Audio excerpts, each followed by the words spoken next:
गौतम बुद्ध या सिद्धार्थ गौतम का जन्म 563 ईसा पूर्व शाक्य गणराज्य में पिता शुद्धोधन के यहाँ हुआ। इनकी माता का नाम माया देवी था।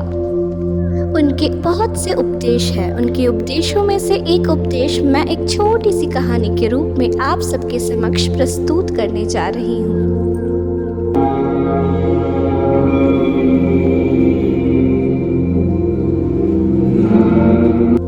एक बार की बात है, बोधि वृक्ष के नीचे बैठकर गौतम बुद्ध अपने शिष्यों को उपदेश दे रहे थे। ईश्वर एक है, हमें उनके बताए हुए रास्ते पर ही चलना चाहिए। तभी अचानक एक औरत अपने बच्चे को गोद में लेकर उनके पास आई और फूट फूट कर रोने लगी।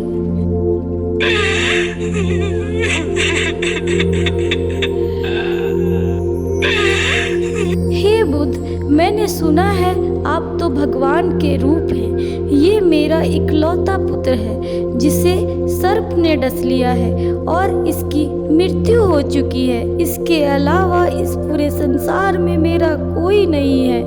क्या आप इसको पुनः जीवित कर सकते हैं?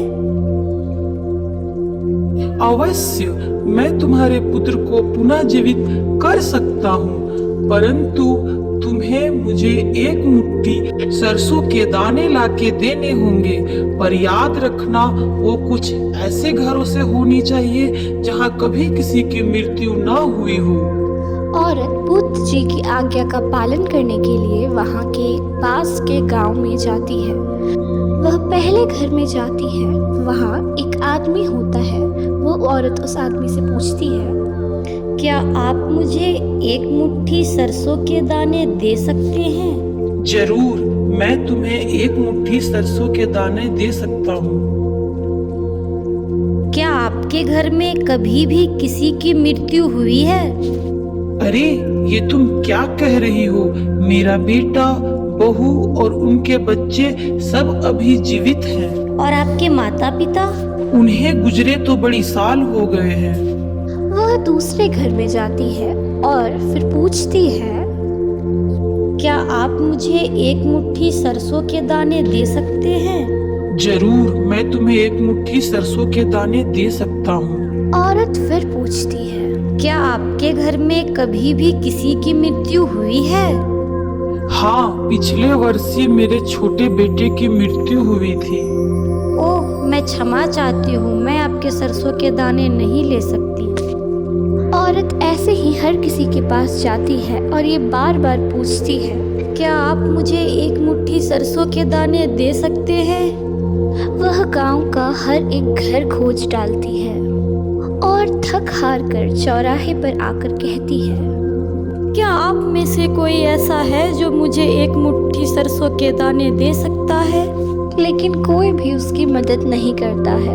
वो खाली हाथ बुद्ध जी के पास लौट आती है। महिला को खाली हाथ देख बुद्ध जी समझ जाते हैं कि उसे सरसों के दाने नहीं मिल पाए। बुद्ध उसे समझाते हैं कि तुम अभी जिस गांव से आ रही हो, वहाँ हर किसी ने अपने प्रियजनों को खोया है, परंतु वह सभी अभी भी जीवित हैं। इसलिए मृत्यु पर बैठकर व्यर्थ का शोक मत करो।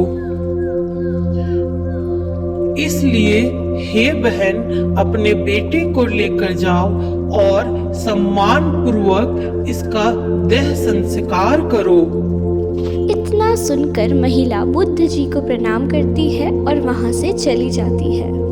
इस कहानी से हमें यह सीख मिलती है कि हमें शोकमय होकर व्यर्थ की चिंता नहीं करनी चाहिए और अपने सत्य कर्मों का पालन करना चाहिए।